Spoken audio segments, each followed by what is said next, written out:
சிவாய நம திருச்சிற்றம்பலம். நமது சிவ சிவ அன்பே சிவம் அறக்கட்டளையில் பயணம் செய்யும் அனைத்து அடியாருக்கும் இனிய வணக்கம். இன்றைய சிறப்பு விருந்தினராக வந்திருக்கும் பிரியா மேடம் அவர்களை வருக வருக என்று வரவேற்கிறேன். மேடம் டாபிக் சொல்லி ஸ்டார்ட் பண்ணிக்கலாம். பிரியா ரவி மேடம், நீங்க டாபிக் சொல்லி ஸ்டார்ட் பண்ணிக்கலாம். Welcome to our trust and channel. Okay, thank you sir. என்னோட பேர் பிரியா ரவி. நான் ஒரு அக்குபஞ்சர் மருத்துவர். ஒரு 8 ஆண்டு காலமாக இந்த அக்குபஞ்சர் துறையில் பணியாற்றி வருகிறேன்.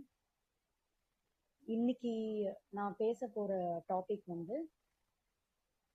ஹார்மோன் சம்பந்தப்பட்ட தீர்வுகள். அக்குபஞ்சர் பத்தி ஒரு ஷார்ட் டிஸ்கிரிப்ஷன் பேசிட்டு அதுக்கப்புறம் ஹார்மோன் சம்பந்தப்பட்ட விஷயங்களை பத்தி சொல்லலாம்னு இருக்கேன். இது ஒரு 40 மினிட்ஸ் ஸ்பீச்சு. ஸோ இந்த ஸ்பீச் முடிச்சு யாருக்காவது உங்களுக்கு கேள்விகள் இருந்ததுன்னா நீங்க தாராளமா கேட்கலாம். கிட்ட வச்சு பேசுங்க சார். ஹெட்செட்டை கொஞ்சம் கிட்ட வச்சு பேசுங்க மைக்க.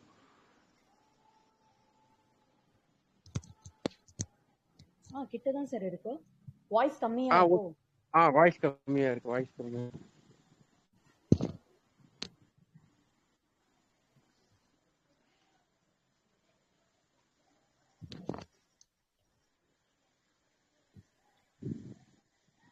இப்போ ஓகேவா சார்? Okay okay. நம்ம இப்ப இருக்கிற காலகட்டத்துல நம்மளுக்கு முக்கியமான விஷயமா முன்னாடி இருந்தது வீடு, உணவு, அதுக்கப்புறம் நம்மளோட உடை. இந்த 3 விஷயங்கள் ரொம்ப அடிப்படையான தேவைகளா இருந்தது.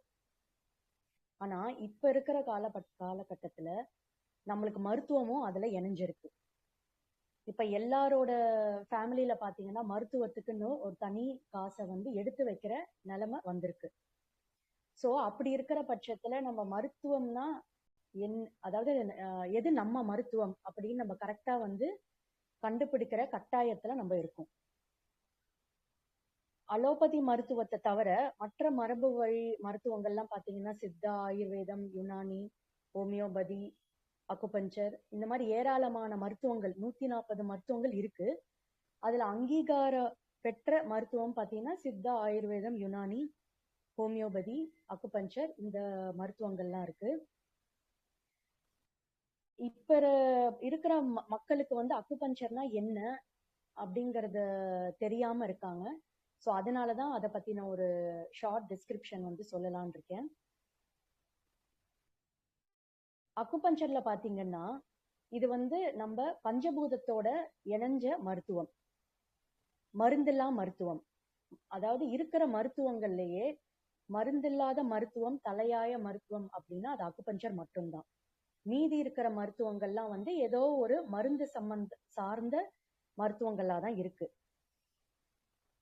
இது பஞ்சபூதங்கள், நம்ம உடம்புல பஞ்சபூதங்கள் 5 பஞ்சபூதங்கள் இருக்கு இல்லையா? நெருப்பு, நீர், காற்று, நிலம், ஆகாயம். சோ இந்த பஞ்சபூதங்கள் தான் நம்ம உடம்புக்குள்ள இருக்கிற உறுப்புகள் சம்பந்தப்பட்டிருக்கு. இப்ப நெருப்பு மூலகம் பாத்தீங்கன்னா நம்மளுக்கு heart, small intestine, pericardium, triple energy இதோட இணைஞ்சிருக்கு. இப்ப நில மூலகம் பாத்தீங்கன்னா நம்மளுக்கு ஸ்டமக், ஸ்பிளீன் இணைஞ்சிருக்கு. இப்ப காற்று மூலகம் லங்ஸ், லார்ஜ் இன்டெஸ்டைன். நீர் மூலகம் கிட்னி, யூரினரி பிளாடர்.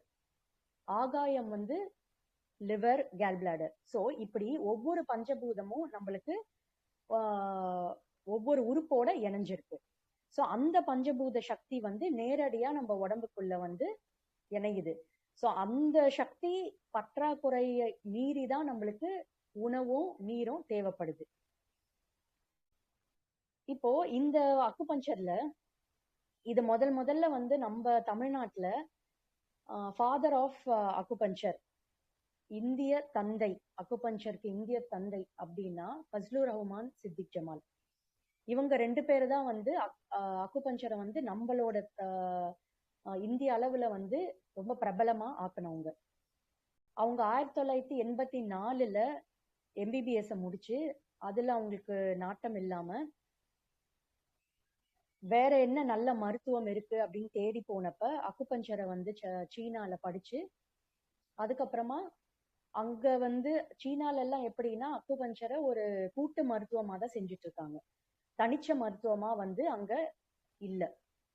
சோ அதுல இருக்கிற குறை நிறைகளை சரி பண்ணி ஒரு ஹோலிஸ்டிக் அக்குபஞ்சரா உருவாக்கி பல லட்ச மக்களுக்கு ட்ரீட்மெண்ட் கொடுத்து அதுக்கப்புறமா நம்மளுக்கு வந்து 2003 வந்து அங்கீகரிக்கப்பட்டிருக்கு.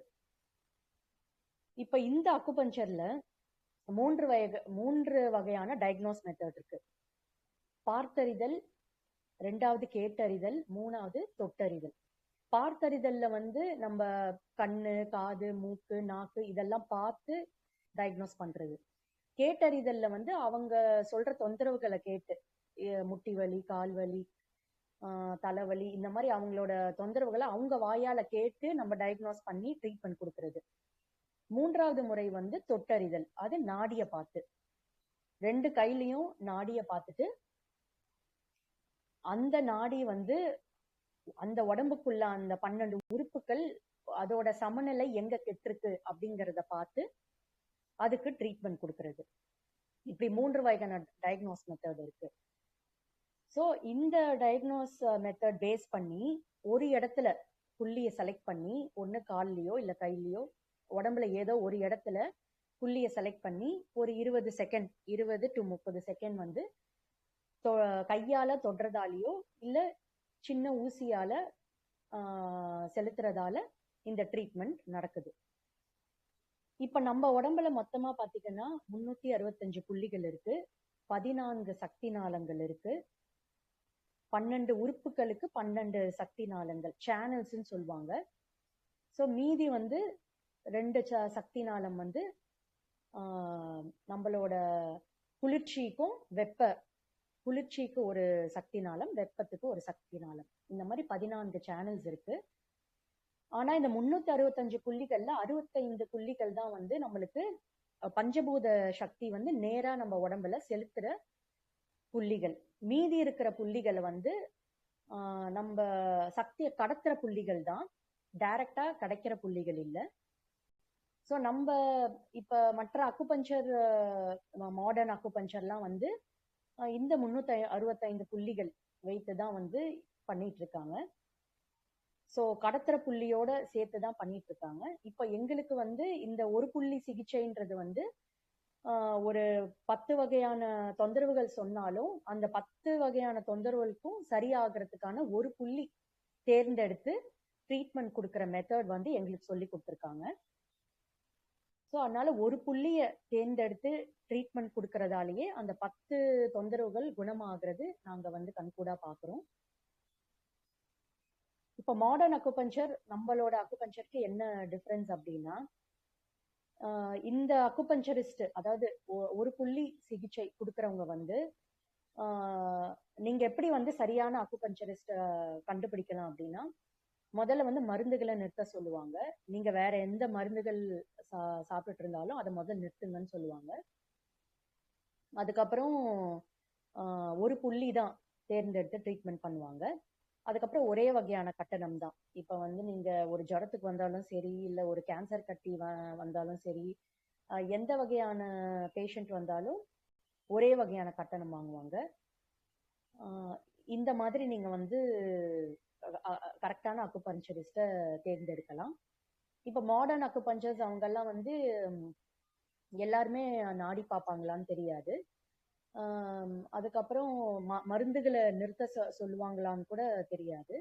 ஸோ யாரு வந்து இப்ப மருந்துகளை நிறுத்த சொல்லி நாடிய பார்த்து ஒரு புள்ளியில தேர்ந்தெடுத்து பண்றாங்களோ அவங்க வந்து கிளாசிக்கல் அக்குபஞ்சரிஸ்ட்.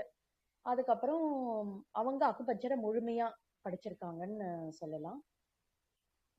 மீதி மற்ற வகையில பண்றவங்களை வந்து அதை விட கொஞ்சம் கம்மியா படிச்சிருக்காங்கன்னு எடுத்துக்கலாம். இப்ப இதுல வந்து பாத்தீங்கன்னா அக்குபஞ்சர்ல ஒரு குறள் இருக்கு. அதாவது நோய் நாடி நோய் முதல் நாடி அது தணிக்கும் வாய் நாடி வாய்ப்பச் செயல். இது எப்படின்னா, இந்த குறளுக்கு என்ன விளக்கம்னா, நம்மளுக்கு ஒரு உடம்புக்குள்ள ஒரு தொந்தரவு உள்ள வந்திருக்கு, அதுதான் நோயின்னு நம்ம சொல்லிக்கிட்டு இருக்கோம். அந்த நோய்க்கான மூல காரணத்தை கண்டுபிடிச்சு அதுக்கான ட்ரீட்மெண்ட்டை கொடுக்கும் போதுதான் உள்ள அந்த தொந்தரவு வெளியேறும், நோயும் வந்து குணமாகும். இப்படிதான் வந்து அக்குபஞ்சர் மருத்துவத்துல நாங்க செஞ்சுக்கிட்டு இருக்கோம். இப்போ உங்களுக்கு உதாரணத்துக்கு வந்து இப்போ ஒருத்தர் காய்ச்சலோட வராரு அப்படின்னா, நம்ம அலோபதியில பாத்தீங்கன்னா ஒரு பாராசிட்டமாலோ இல்ல அதுக்கு தகுந்த டோலோ 650 இந்த மாதிரி மாத்திரைகள் எல்லாருக்கும் கொடுத்து அனுப்பிடுவாங்க இல்லையா.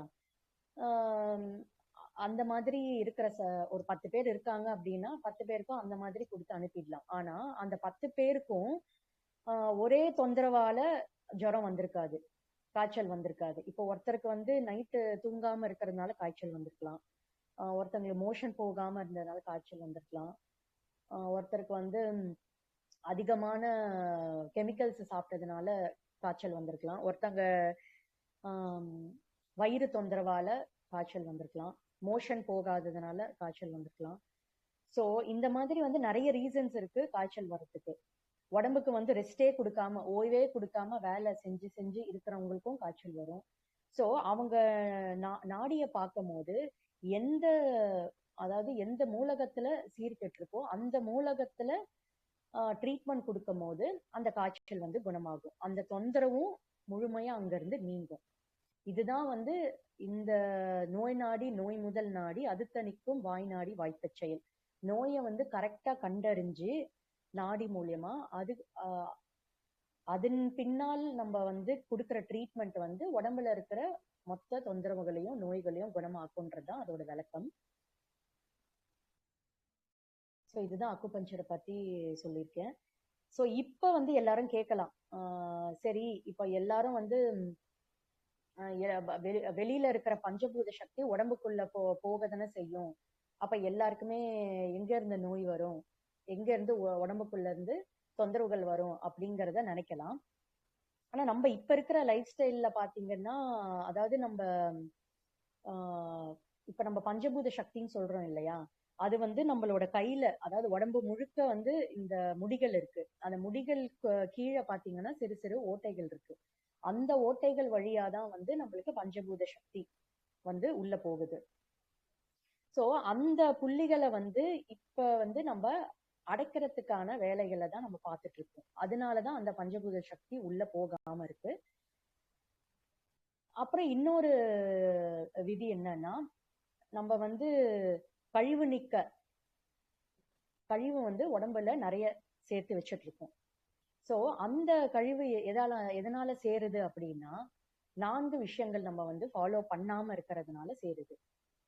அது என்ன 4 விஷயங்கள்னா, பசி, தாகம், ஓய்வு, தூக்கம்.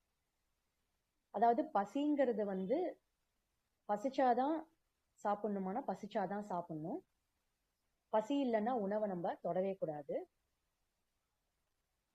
இப்ப வந்து இது ஏன் நம்ம ஆணியா, அதாவது அழுத்தமா இதை ஏன் சொல்றோம் அப்படின்னா, நம்மளுக்கு பசி வரும்போது நம்ம வயிறுல வந்து ஹைட்ரோகுளோரிக் ஆசிட்ங்கிறது ஒரு சுரப்பி வந்து சுரக்கும். அது வந்து பசிச்சா மட்டும்தான் சுரக்கும், பசி இல்லைன்னா சுரக்காது. இப்போ எனக்கு பசிக்குது, நான் வந்து சாப்பிட உட்கார்றேன், ஹைட்ரோகுளோரிக் ஆசிட் சுரக்குது.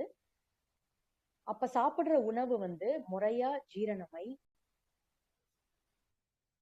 அந்த ஹைட்ரோகுளோரிக் ஆசிடோட அந்த உணவு சேர்ந்து அடுத்தடுத்த நிலையில முறையா ஜீரணமை நம்மளுக்கு போகும்.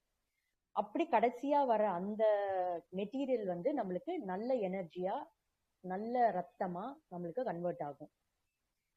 இப்ப பசிக்காம நம்ம உட்கார்றோம், சாப்பிடுற உணவு, ஆனா அது செரிக்கிறதுக்கான அந்த ஹைட்ரோகுளோரிக் ஆசிட் அந்த வயிற்றுல இல்ல. இப்ப அந்த உணவு செரிக்கும் உடம்பு, ஆனா கடைசியா வர அந்த மெட்டீரியல் வந்து நல்ல ரத்தமா வராது, நம்மளுக்கு வந்து கெட்ட ரத்தமா, கெட்ட குளுக்கோஸா, கெட்ட எனர்ஜியா தான் கன்வெர்ட் ஆகும். சோ அது அப்படியே வயிற்றுல கழிவா தேங்கிடும். சோ அந்த மாதிரி தேங்குற கழிவுகள் தான் வந்து நாள்பட நம்மளுக்கு வந்து தொந்தரவுகள், நோய்களா மாறக்கூடிய கழிவா இருக்கு. இப்ப இதுக்கும் ஒரு பொருத்தமான ஒரு குறள் இருக்கு. மருந்தென வேண்டாவாம் யாக்கைக்கு அருந்தியது அற்றது போற்றி உனி. அதாவது திருவள்ளுவர் வந்து ஒரு 2000 வருடங்கள் முன்னாடியே இருந்திருப்பாருன்னு வச்சுக்கோங்களேன். அவர் வந்து இந்த குறளை எழுதியிருக்காரு. மருந்தென வேண்டாவாம் யாக்கைக்கு அருந்தியது அற்றது போற்றி உணி. இந்த குறளோட விளக்கம் என்னன்னா, பசிச்சு சாப்பிடுற அந்த உடலுக்கு, அதாவது ஒவ்வொரு உணவும் வந்து நம்ம பசிச்சு சாப்பிடணும். பசிச்சு சாப்பிட்டு முறையா ஜீரணம் பண்ணி அதுக்கப்புறம் காத்திருந்து மறுபடியும் பசி வர வரைக்கும் காத்திருந்து சாப்பிடுற அந்த உடலுக்கு மருந்தே தேவையில்லை அப்படிங்கறத இந்த குறளோட விளக்கம். அதாவது நம்ம சாப்பிடுறோம், அந்த உணவு சாப்பிட்டதுக்கு அப்புறமா முறையா ஜீரணமாயி முடிச்சு மறுபடியும் பசி வர வரைக்கும் ஃபுல்லா வெயிட் பண்ணி அதுக்கப்புறம் நம்ம சாப்பிட்டோம்னா அந்த உடலுக்கு மருந்தே தேவையில்லை அப்படிங்கிறது தான் திருவள்ளுவர் நமக்கு சொல்றாரு. சோ அவர் வந்து அப்பவே சொல்லியிருக்காருன்னா, அந்த காலகட்டத்துல நம்மளுக்கு சித்த மருத்துவம் ஆயுர்வேதம் தான் இருந்தது மருத்துவம்னா. சோ அந்த மருந்தே தேவையில்லை, அப்ப வந்து அலோபதி எல்லாம் இல்ல. சோ அந்த மருந்தே தேவையில்லை அப்படின்னா நம்மளுக்கு எந்த மருந்துமே தேவையில்லாம தான் இந்த உடல் வந்து படைக்கப்பட்டிருக்கு இயற்கையால அப்படிங்கிறது தான் அர்த்தம். சோ அதனால இதுலயே வந்து பசிங்கிற ஒரு சப்ஜெக்ட் வந்து எவ்வளவு முக்கியங்கிறது பாருங்க. இந்த பசிய வந்து நம்ம வந்து சில டிவிஷன்ஸா பிரிக்கலாம். எப்ப சாப்பிடணும் நம்ம அப்படின்னா, பசிச்சாதான் சாப்பிடணும். என்ன சாப்பிடலாம் அப்படின்னா, பிடிச்ச உணவுகளா சாப்பிடலாம். பிடிச்ச உணவுகள்னா இப்ப நம்ம எல்லாருக்கும் வந்து டெய்லி வந்து சிக்கன் பிரியாணி இல்ல மட்டன் பிரியாணி அந்த மாதிரி சொல்லல. அவங்கவங்க குடும்பத்துல என்ன உணவுகள் இருக்கோ, என்ன கிடைக்குதோ, அதுல என்ன உணவுகள் உங்களுக்கு பிடிச்சிருக்கோ அதை நீங்க சாப்பிடலாம். எப்படி, அதாவது வந்து எப்படி சாப்பிடலாம் அப்படிங்கறதுல வந்து நம்மளோட கவனத்தை சிதறடிக்காம, இப்ப டிவி பார்த்துட்டு சாப்பிடுறது, போன் பார்த்துட்டு சாப்பிடுறது, போன் பேசிட்டு சாப்பிடுறது, இந்த மாதிரி கவனச்சிதறல் இல்லாம உணவுல மட்டும் கான்சென்ட்ரேட் பண்ணி நம்ம உணவை சாப்பிடணும். அப்பதான் வந்து கரெக்டான அளவு வந்து நம்ம சாப்பிட முடியும். இப்போ எப்படி வந்து நம்ம பசிச்சாதான் சாப்பிடணுமோ அதே மாதிரி நம்மளுக்கு அது அளவும் பாத்தீங்கன்னா ஒரே மாதிரியான அளவு வந்து தேவைப்படாது. இப்ப இன்னைக்கு வந்து நிறைய உடல் உழைப்பு பண்ணிருக்கோம்னா நிறைய உணவு தேவைப்படலாம். இப்ப நாளைக்கு நம்மளோட உடல் உழைப்பு கம்மியா இருந்ததுன்னா அதுக்கான அளவுதான் நம்மளுக்கு தேவைப்படும். இப்போ ஏசியில உட்கார்ந்து வேலை செய்யறவங்களுக்கு அளவு கம்மியா தேவைப்படலாம். இதே கட்டிட வேலை செய்யறவங்களுக்கு, வெயில்ல வேலை செய்யறவங்களுக்கு பாத்தீங்கன்னா அதிகமான உணவு தேவைப்படலாம். சோ யார் யாரு எந்தெந்த வேலை செய்யறாங்களோ, கிளைமேட் கண்டிஷன்ஸ், மனச்சூழல் இதெல்லாம் பொறுத்துதான் அவங்களுக்கு வந்து அந்த உணவோட அளவு வந்து நிர்ணயிக்கப்படுது. அதே மாதிரி இப்ப டெய்லியே இப்ப இன்னைக்கு நான் ஒரு 4 இட்லி சாப்பிட்டா நாளைக்கும் 4 தான் சாப்பிடணும், மறுநாளும் 4 தான் சாப்பிடணும் அப்படிங்கிறது இல்லை. இன்னைக்கு ரொம்ப பசியா இருந்தா ஒரு 6 கூட சாப்பிடலாம், இல்ல நாளைக்கு கம்மியான பசியா இருந்தா ஒரு 2 சாப்பிடலாம். இது எப்படி அளவு நம்ம கரெக்டா கண்டுபிடிக்கலாம் அப்படின்னா, நம்ம கவனச்சிதறல் இல்லாம உணவுல மட்டும் கான்சென்ட்ரேட் பண்ணி சாப்பிடும் போது முதல்ல வந்து நம்மளுக்கு உடம்பு போதும்ன்ற இண்டிகேஷன் கொடுக்கறது நம்மளே ஃபீல் பண்ணணும். அது சப்போஸ் ஃபீல் பண்ண முடியல அப்படின்னா நாக்குல வந்து நம்மளுக்கு சுவை வந்து குறைய ஆரம்பிக்கும். சோ அதுல வந்து தெரிஞ்சுக்கலாம் உடம்பு வந்து போதும் அப்படின்னு சொல்றது. அதுவும் நம்மளுக்கு தெரியல அப்படின்னா லைட்டா ஒரு ஏப்ப ஃபீலிங் வரும். சோ அப்ப வந்து கன்ஃபார்ம் பண்ணிக்கலாம் நம்ம வந்து இவ்வளவுதான் அந்த உடம்புக்கு தேவைப்படுது, இதோட ஸ்டாப் பண்ணிக்கணும் அப்படின்னு.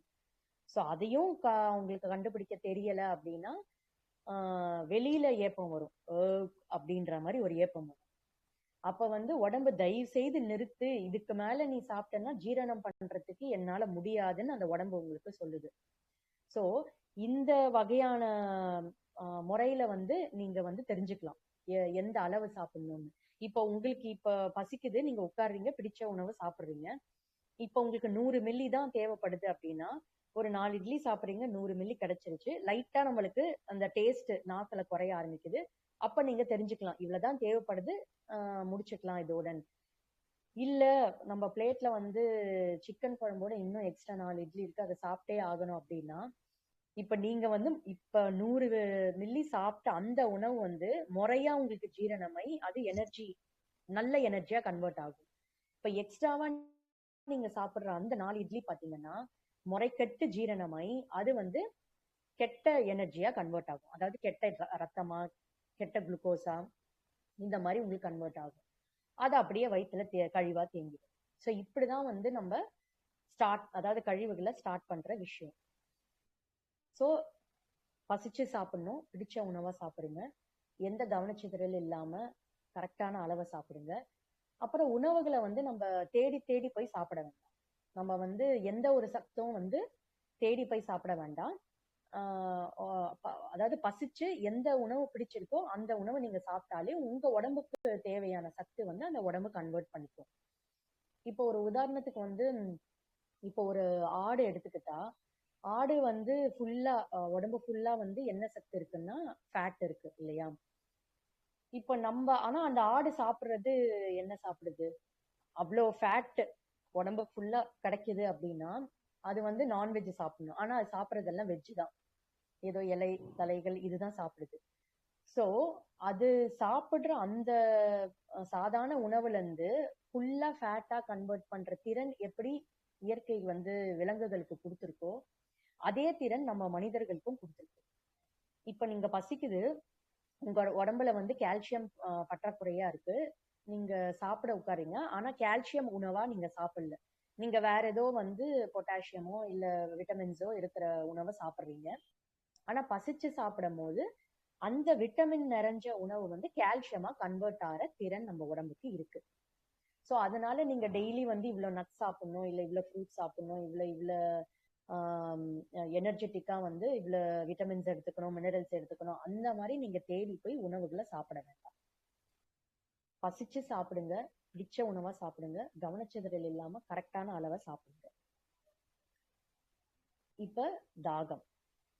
இப்ப எப்படி வந்து பசிச்சாதான் உணவை சாப்பிடணுமோ அதே மாதிரி தாகம்னு எடுத்தா தண்ணிய மட்டும்தான் குடிக்கணும். அதுவும் பச்சை தண்ணிய குடிக்கணும்.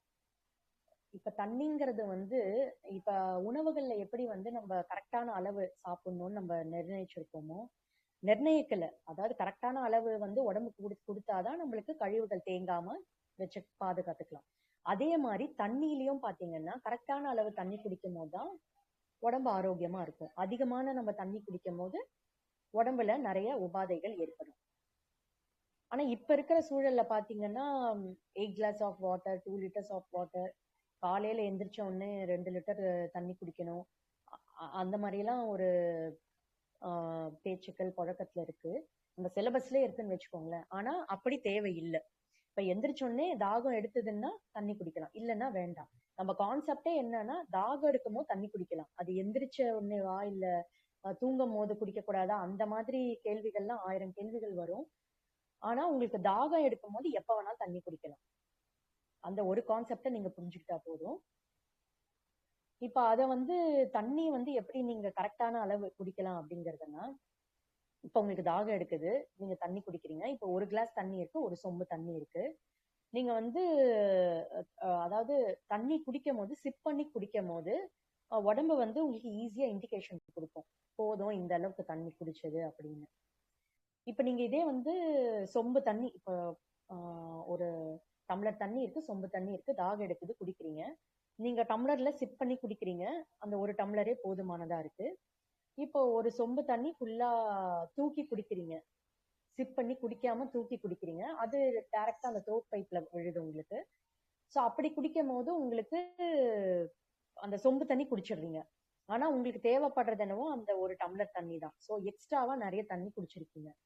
சோ அதெல்லாமே பாடியில வந்து அங்கங்க கழிவுகளா, உணவு எப்படி தேங்கி இருக்கோ அதே மாதிரி தண்ணியும் வந்து நீர், தேவையற்ற நீரா வந்து அங்கங்க நம்மளுக்கு தேங்கி இருக்கும். சோ அதனால தாகம் எடுக்கும் போது தண்ணியை மட்டும் குடிங்க, பச்சை தண்ணியா குடிங்க. அதே மாதிரி சிப் பண்ணி குடிக்க பாருங்க, கரெக்டான அளவு குடிப்பீங்க. ஏன் நான் வந்து பச்சை தண்ணிய குடிக்க சொல்றேன் அப்படின்னா, இப்ப வந்து நம்ம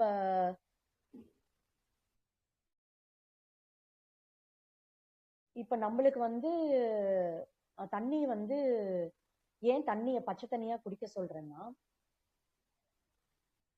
இப்ப ஒரு உதாரணம் சொல்லலாம். ஒரு செடி இருக்கு, நம்ம வந்து 2 செடி இருக்கு. ஒரு செடியில பச்சை தண்ணி ஊத்துறோம், இன்னொரு செடியில சுடு தண்ணி ஊத்துறோம். எந்த செடி வளரும்? பச்சை தண்ணி ஊத்துற செடி தான் வளரும், சுடு தண்ணி ஊத்துற செடி வந்து செத்து போயிடும். ஏன்னா அந்த தண்ணியில வந்து நம்மளுக்கு கேலரிஸ் இருக்கு, பச்சை தண்ணியில கேலரிஸ் இருக்கு, எனர்ஜி இருக்கு. சோ நம்ம உடம்புக்கு போற தண்ணியுமே வந்து எனர்ஜி இருக்கிற தண்ணியா குடிச்சா மட்டும்தான் அது எனர்ஜியா கன்வெர்ட் ஆகும். இப்போ எனர்ஜி இல்லாத தண்ணி நம்ம குடிக்கும் போது அது கழிவா அப்படியே தேங்கிடும். ஸோ அதனாலதான் வந்து பச்சை தண்ணியை குடிக்க சொல்றேன் நான். ஓய்வு அடுத்தது.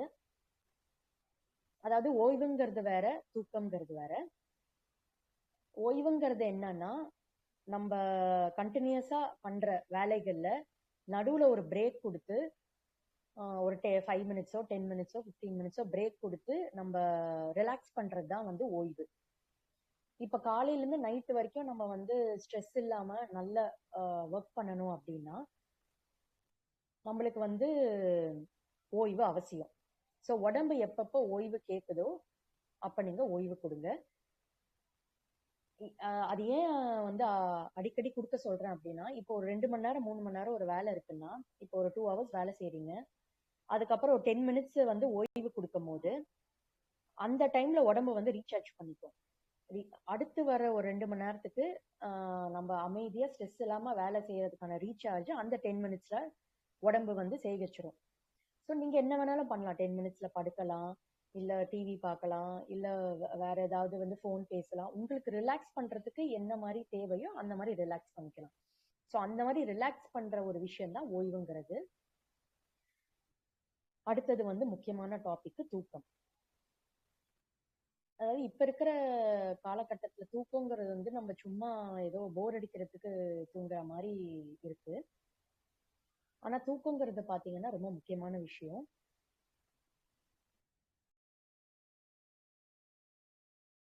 அதாவது இப்ப 11 to 3 கண்டிப்பா நம்ம ஆழ்ந்த தூக்கம் இருந்தே ஆகணும். ஏன் வந்து அது பர்டிகுலரா 11 to 3 நான் ஆழ்ந்த தூக்கம் தேவைன்னு சொல்றேன்னா, நம்மளோட லிவரும் சரி கேல் பிளாடரும் சரி பிரதானமா வேலை செய்யற டைம் அப்படின்னு பாத்தீங்கன்னா 11 to 3.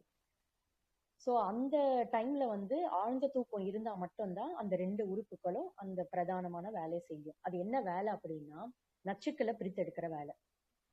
இப்ப நம்மளோட உடம்புல பாத்தீங்கன்னா, இப்ப டெய்லி சாப்பிடுற இந்த ஃப்ரூட்ஸ் வெஜிடபிள்ஸ்லயே வந்து நிறைய நச்சுக்கள் இருக்கு.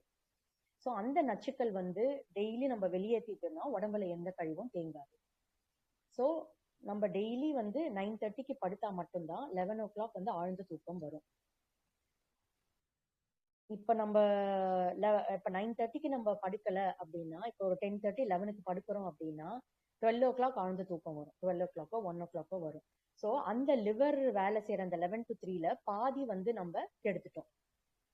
ஸோ அந்த பாதி நச்சுக்கள் உடம்புல தேங்கிடும்.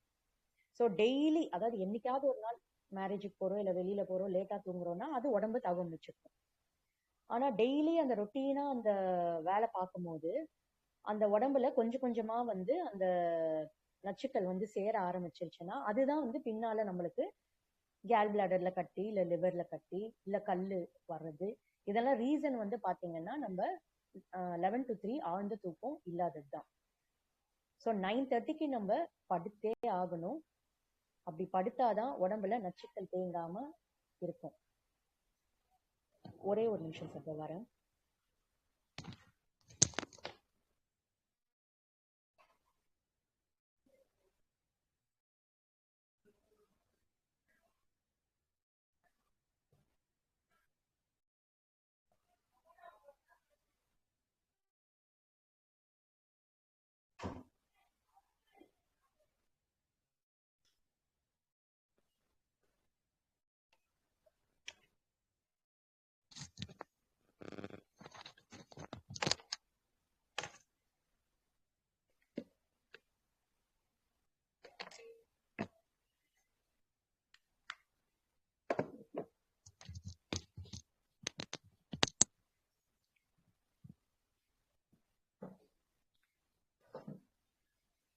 ஓகே, இப்ப நம்ம வந்து 4 விஷயங்கள் பார்த்தோம். பசி, தாகம், ஓய்வு, தூக்கம்.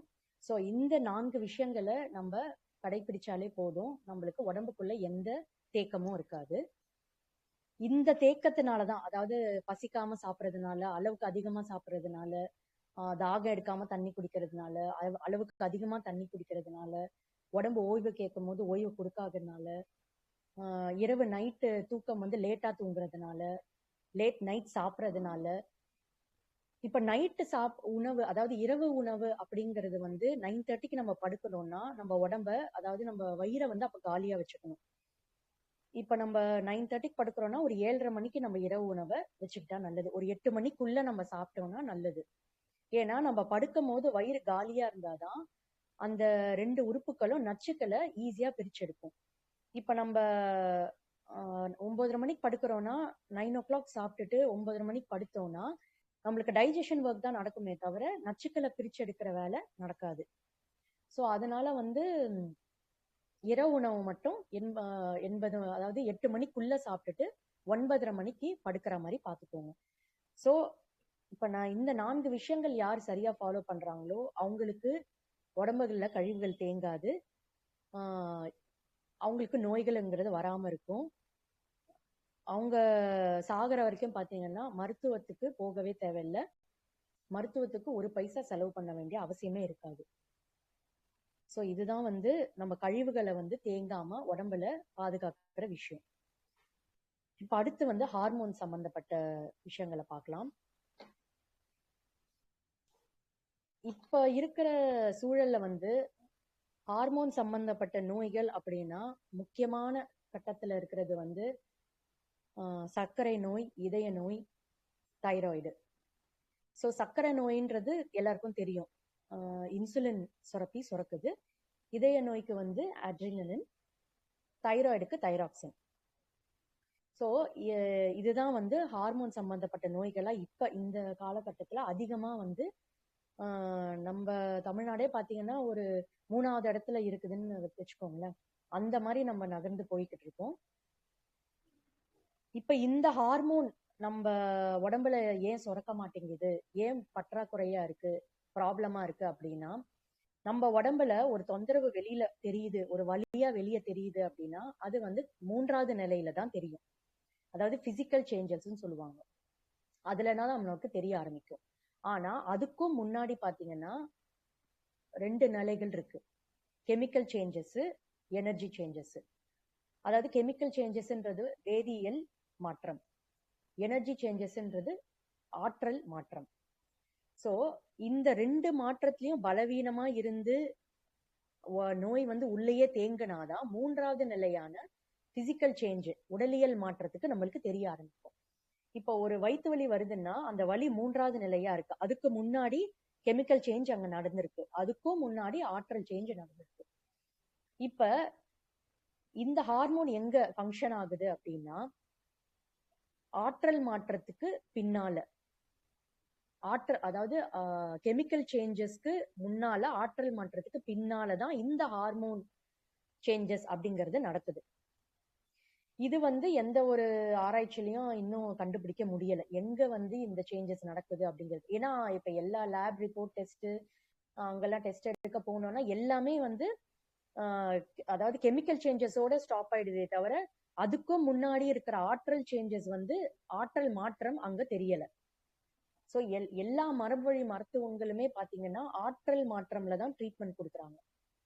ஸோ அதே இந்த அக்குபஞ்சரும் பாத்தீங்கன்னா ஆற்றல் மாற்றம்ல தான் முதல்ல ட்ரீட்மெண்ட் கொடுக்குறாங்க. பட் நம்மளுக்கு டெஸ்ட்ன்னு எடுக்க போகும்போது கெமிக்கல் சேஞ்சஸ்ல தான், இங்கதான் இன்சுலின் கம்மியா இருக்கு, இல்ல அட்ரினலின் அதிகமா இருக்கு, இல்ல தைராக்சின் சுரக்கவே இல்லை கம்மியா இருக்கு. ஸோ அந்த மாதிரி சொல்றது இந்த கெமிக்கல் சேஞ்சஸ்ல தான் தெரியுமே தவிர அதுக்கு முன்னாடி இருக்கிற ஆற்றல் மாற்றம்ல தெரியாது. ஸோ நம்மளுக்கு இந்த சர்க்கரை நோய்க்கும் சரி, இந்த இதய நோய்க்கும் சரி, இந்த ஹார்மோன் சேஞ்சஸ்ங்கிறது இந்த கெமிக்கல் சேஞ்சுக்கு முன்னால ஏற்படுது. ஸோ அதுவுமே நம்ம டெஸ்ட்ல கண்டுபிடிக்க முடியாது, இட்ஸ் அண்டர் ரிசர்ச் அப்படின்னு சொல்லிட்டு இருக்காங்க. ஸோ நம்ம மருத்துவழி மருத்துவங்களை பார்த்தீங்கன்னா பல வகையான சக்தி இருக்கு, எண்ணற்ற சக்திகள் இருக்கு. இப்ப அலோபதின்னு பாத்தீங்கன்னா வெறும் எதிர்ப்பு சக்தி மட்டும்தான் சொல்லிட்டு இருக்காங்க. நம்ம மரபு வழி மருத்துவங்கள்ல குணமாக்கும் சக்தி, செரிமான சக்தி, நம்ம பஞ்சபூதத்துல இருந்து கிடைக்கிற நேரடியான சக்தி, பராமரிப்பு சக்தி, இந்த மாதிரி பல வகையான சக்தி இருக்கு. இப்ப இந்த ஹார்மோன் சேஞ்சஸ் எப்படி சரி பண்ணலாம் அப்படின்னா, இப்ப இது மெயினா பாத்தீங்கன்னா நம்மளோட பிட்யூட்டரி கிளாண்ட், அதாவது நம்மளோட 2 புருவங்கள் மத்தியில பின்னால தலையில பின்னால இருக்கு. ஸோ அந்த பிட்யூட்டரி கிளாண்ட் மூலியமா தான் வந்து நம்மளுக்கு இந்த தைராக்சின், அதாவது T3, இப்ப தைராய்ட் டெஸ்ட் அப்படின்னு எடுக்க போனா T3, T4, TSH இதுதான் டெஸ்ட் பண்ண சொல்றாங்க. ஸோ இந்த 3 டெஸ்ட்டுகள் எடுக்க சொல்றாங்க. அதுல ஏதாவது குறைபாடு இருந்தாதான் நம்மளுக்கு மருந்துகள் கொடுக்குறாங்க. ஸோ இப்ப அந்த TSH, அதாவது தைராய்டு ஸ்டிமுலேஷன் ஹார்மோன் சொல்லுவாங்க. ஸோ அந்த ஹார்மோன் வந்து எப்படி சுரக்கும் அப்படின்னா இந்த பிட்யூட்டரி கிளாண்ட் மூலியமா தான் அது சுரக்கும். இந்த பிட்யூட்டரி கிளாண்ட் தான் வந்து அந்த TSH ஓட அந்த ஹார்மோனை சுரக்க வைக்குது. ஸோ ஒவ்வொரு ஹார்மோனும் பாத்தீங்கன்னா 3 வகையான வேலைகள் பார்க்குது. அதாவது ஒரு ஹார்மோன் வந்து இன்னொரு ஹார்மோனை சுரக்க வைக்குது. ஒரு ஹார்மோன் வந்து, அதாவது ஒரு ஹார்மோன் இன்னொரு ஹார்மோனை தூண்டுது, ஒரு ஹார்மோன் இன்னொரு ஹார்மோனை கட்டுப்படுத்துது. அதுக்கப்புறம் நம்மளுக்கு நம்மளோட உடலியல் வேலைகள் டைரக்டா வந்து பண்ற வேலை. இதுதான் 3 வேலைகள் வந்து இந்த ஹார்மோன் செஞ்சுட்டு இருக்கு. ஸோ இப்ப இந்த பிட்யூட்டரி கிளாண்ட் வந்து நம்மளுக்கு வேலை செய்யல அப்படின்னா அது வந்து இந்த TSH வந்து அந்த ஹார்மோனை சுரக்க வைக்க முடியாது. ஸோ அந்த TSH ஹார்மோன் சுரந்தாதான் T3, T4 சுரக்கும். ஸோ ஒவ்வொரு ஹார்மோனும் பாத்தீங்கன்னா ஒரு செயின் மாதிரி, இப்போ ஃபுட் செயின் இருக்கிற மாதிரி இந்த ஹார்மோனுக்கும் ஒரு செயின் இருக்கு. ஸோ ஒரு ஹார்மோனை ப்ராப்பரா வந்து சுரக்க வச்சாதான் அது இன்னொரு ஹார்மோனை சுரக்கும், இன்னொரு ஹார்மோனை கட்டுப்படுத்தும். ஸோ இந்த மாதிரி பல வேலைகள் பார்க்குது. நம்மளுக்கு தெரிஞ்ச வேலைகள் இப்போதைக்கு கண்டுபிடிச்சிருக்கிறது இதுதான். ஸோ அதனால வந்து இது மெயினா எப்படி நம்மளுக்கு சுரக்காம இருக்கு, எதனால, என்ன ப்ராப்ளம்ஸ்னால இந்த ஹார்மோன் சுரக்காம இருக்கு அப்படின்னா மெயினா நைட்டு தூக்கம் லேட்டா தூங்குறதுனாலதான். யார் யாரு லேட்டா தூங்குறாங்களோ அவங்களுக்கு ஹார்மோன் குறைபாடுகள் இருக்க செய்யும், கண்டிப்பா இருக்கும். இத மெயினா எப்படி சொல்லலாம்னா நம்மளோட மூல பகுதியில பாத்தீங்கன்னா பீனியல் கிளாண்டுன்னு ஒண்ணு இருக்கு, அதாவது நாளமில்லா சுரப்பி. அது அந்த சுரப்பி வந்து நம்மளுக்கு மெலைன் சுரப்பி, மெலட்டோனின் சொல்லுவாங்க. அதாவது மெலைன் அப்படிங்கிறது வந்து நம்மளோட தோல் சம்பந்தப்பட்ட விஷயங்களை வந்து சரிபார்க்கிற ஒரு ஹார்மோன். மெலட்டோனின் வந்து அதுவும் ஒரு ஹார்மோன். அது எப்பன்னா தூங்குனாதான் அது சுரக்கும். அதாவது இந்த 11 to 3 யார் ஆழ்ந்த தூக்கத்துல இருக்காங்களோ அவங்களுக்கு அந்த மெலட்டோனின் சுரக்கும். இன்னைக்கு நீங்க 11 to 3 ஆழ்ந்த தூக்கத்துல இல்லைன்னா இன்னைக்கு சுரக்க வேண்டிய மெலட்டோனின் உங்களுக்கு சுரக்காது, இன்னைக்கு சுரக்க வேண்டிய ஹார்மோன் உங்களுக்கு சுரக்காது. ஸோ நீங்களே இப்ப ஜட்ஜ் பண்ணிக்கலாம், யார் வந்து எத்தனை பேர் வந்து 11 to 3 தூங்குறாங்க, யார் வந்து ஹார்மோன்ஸை சுரக்குறாங்க அப்படிங்கறது நீங்களே உங்க உடம்ப ஜட்ஜ் பண்ணிக்கலாம். அந்த மெலட்டோனின் சுரந்தாதான் அது தொடர்புடைய அந்த பீனியல் கிளாண்ட்ல இருக்கிறது சுரக்கும். ஸோ இதுவுமே வந்து செயின் தான்.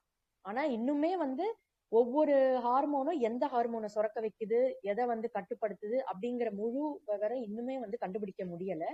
ஆனா பொதுவான கருத்து என்னன்னா நம்மளுக்கு தெரிஞ்ச முக்கியமான ஹார்மோன்ஸோட சுரப்பிகள்லாம் வந்து மற்ற ஹார்மோனோட துணையோட தான் வந்து சுரக்குது அப்படிங்கறத கண்டுபிடிச்சிருக்காங்க. அதே மாதிரி இந்த ஹார்மோன் சுரக்காததுக்கு இன்னொரு முக்கியமான காரணம் பாத்தீங்கன்னா நம்மளோட வாழ்வியல்ல பால் முக்கியமான ஒரு கட்டத்துல இருக்கு. அதாவது பால் அப்படிங்கறத பாத்தீங்கன்னா இப்ப வந்து நம்மளோட சராசரி வாழ்க்கையில ஒரு நாளைக்கு நம்ம வந்து ஏதோ ஒரு 10 டீ 15 டீ இல்ல 10 காஃபி அந்த மாதிரி சாப்பிடுற பழக்கத்துல வந்திருக்கும். ஆனா முன்னாடி நம்மளோட பாலோட வரலாறு அப்படின்னு போய் பாத்தீங்கன்னா நம்ம உணவு லிஸ்ட்ல பாலே இல்ல, அந்த மாதிரிதான் பால் முன்னாடி இருந்திருக்கு. அதாவது பெரிய பெரிய ஜமீன்தார் வீடுகள்ல இல்ல ஃபார்மர்ஸ் அவங்களோட வீடுகள்ல தான் வந்து பாலுங்கிறது ஒரு பொருளா வந்து பயன்படுத்தியிருக்காங்க. அதுவுமே வந்து மருந்து பொருளா தான் பயன்படுத்தியிருக்காங்க.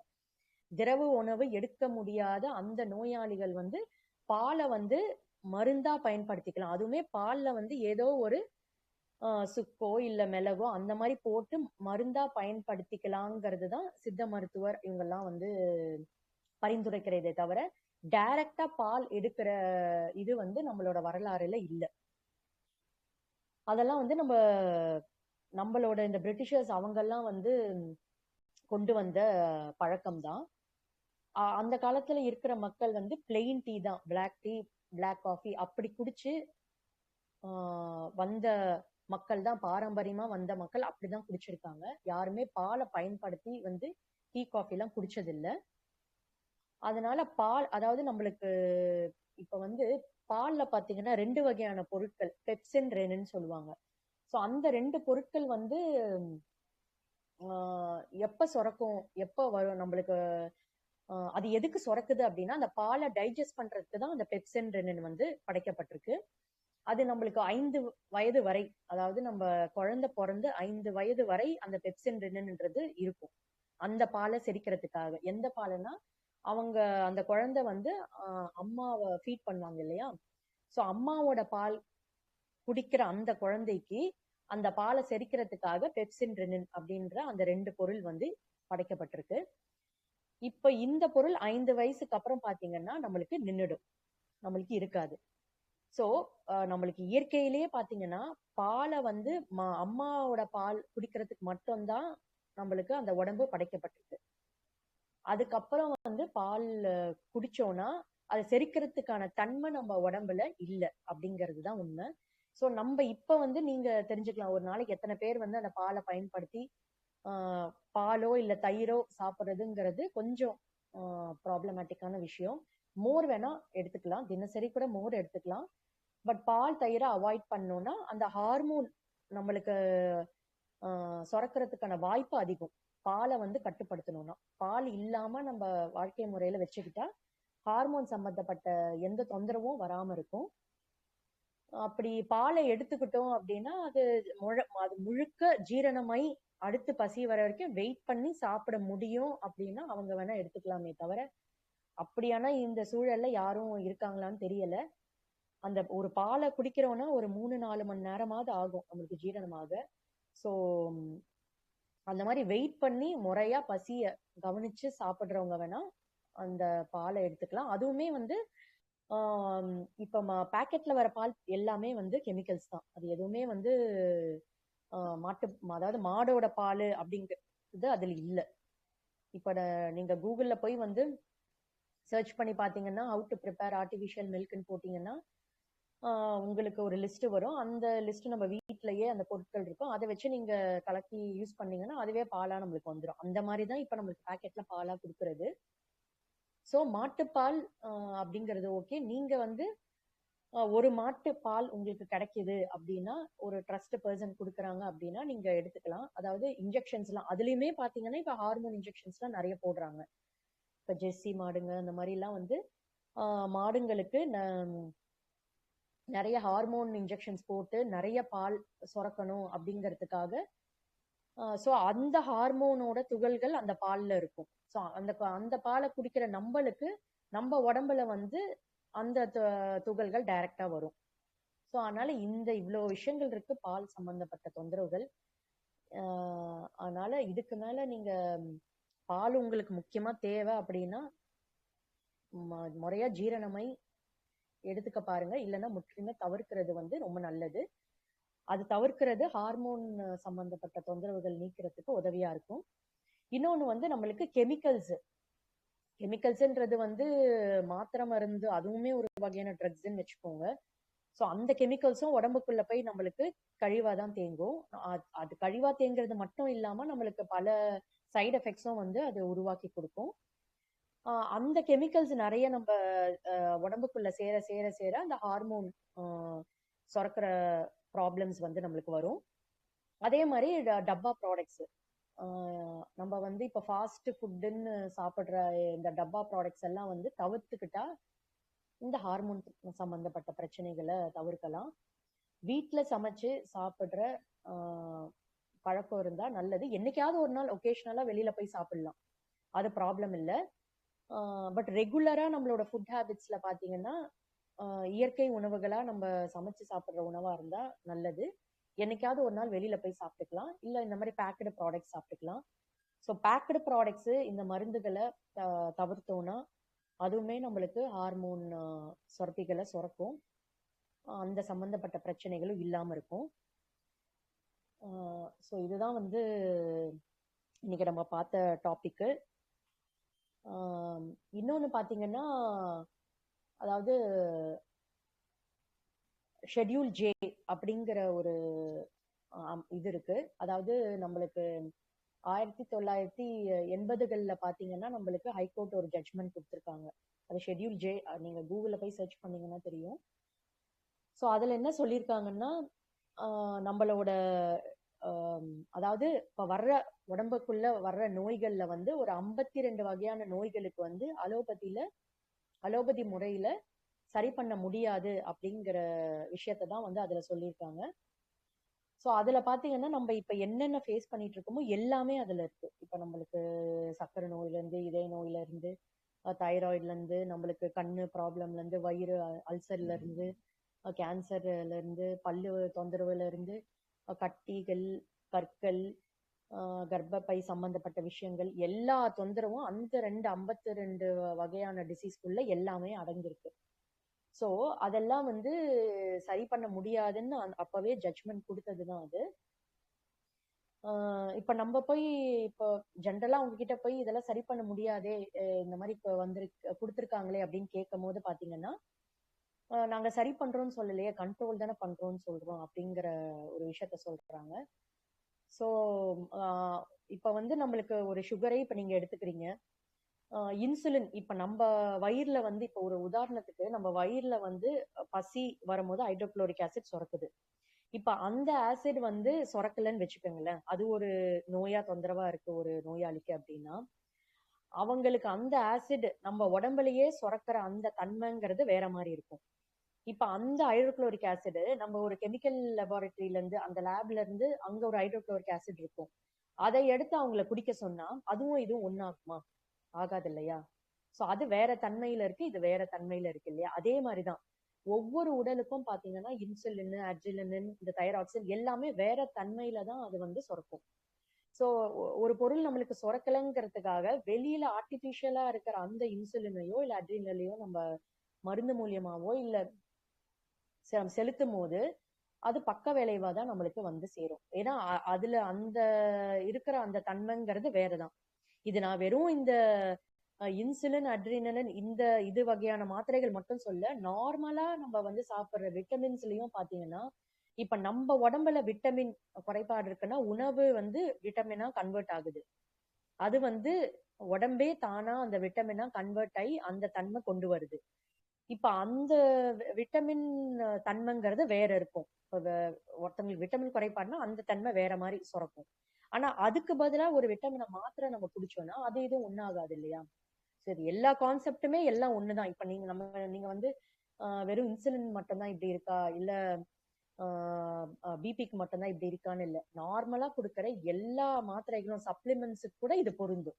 அதுவுமே வந்து வேற தன்மை தான், நம்ம உடம்புக்கு உகந்தாத தன்மைகள்ல தான் அந்த மாத்திரைகள் படைக்கப்பட்டிருக்கு.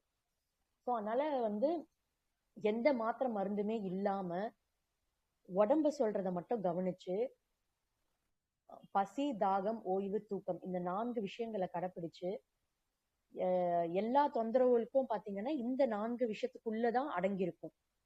நீங்க வந்து எப்பவுமே வந்து ஒரு நோய்ங்கிறது, நோய்க்கு என்ன ப்ராப்ளம்ங்கிறத பாக்காதீங்க, இதுதான் தத்துவம். அதாவது கழிவு நீக்க தத்துவம் அப்படின்னா இந்த 4 விஷயங்கள் தான் அந்த கழிவு நீக்க தத்துவத்துல இருக்கு. சோ உங்களோட நோய்களை வந்து இந்த தத்துவத்தின் வழியா நீங்க போய் பார்க்கும் போது உங்களுக்கு ஈஸியா வந்து அண்டர்ஸ்டாண்ட் ஆயிடும் எங்க நம்ம தப்பு பண்ணிருக்கோம் அப்படிங்கிறது. இப்ப இந்த 4 விஷயங்களை ஒவ்வொருத்தவங்களுக்கும் தெரியும். நம்ம வந்து தூக்கத்தை சரி பண்ணணும், இல்ல நம்ம பசியை கவனிக்கணும், இல்ல பசியோட அளவை கவனிக்கணும், இல்ல நம்ம தண்ணியை நிறைய குடிக்கணும் அப்படிங்கிற நோய்க்கு காரணத்தை தேடாம அந்த தத்துவத்தின் வழியா நீங்க வந்து உங்க நோயை வந்து பார்க்கும் போது உங்களுக்கு ஈஸியா வந்து நீங்களே டயக்னோஸ் பண்ணிடலாம். நீங்க பண்ற தப்பு என்னங்கிறது நீங்களே டயக்னோஸ் பண்ணிடலாம். ஸோ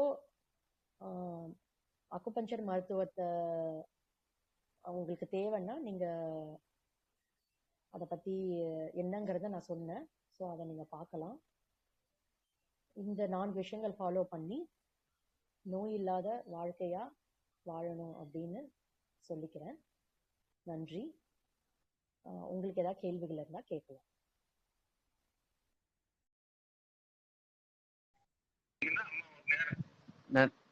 நன்றி நன்றி நன்றி நன்றி. ரொம்ப ரொம்ப நன்றி. என்ன டவுட் இருக்கா? டவுட் இருந்தா டவுட் கேட்கலாம். டவுட் இருக்கிறவங்க டவுட் கேட்கலாம். கார்த்திகேயா, கார்த்திகா, சக்தி, ஒயிட்டா? என்ன டவுட் இருக்கா?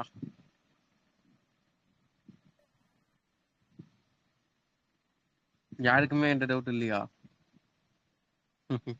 Thank you so much madam. ரொம்ப ரொம்ப நன்றி. நல்லா ஓகே இருந்தது சார். கிளாஸ். முடிச்சுக்கலாம். Thank you. Okay sir. Thank you for your opportunity sir. ரொம்ப நன்றி இந்த ஆப்பர்ச்சுனிட்டி கொடுத்ததுக்கு. Thank you very much. Thank you. Thank you sir.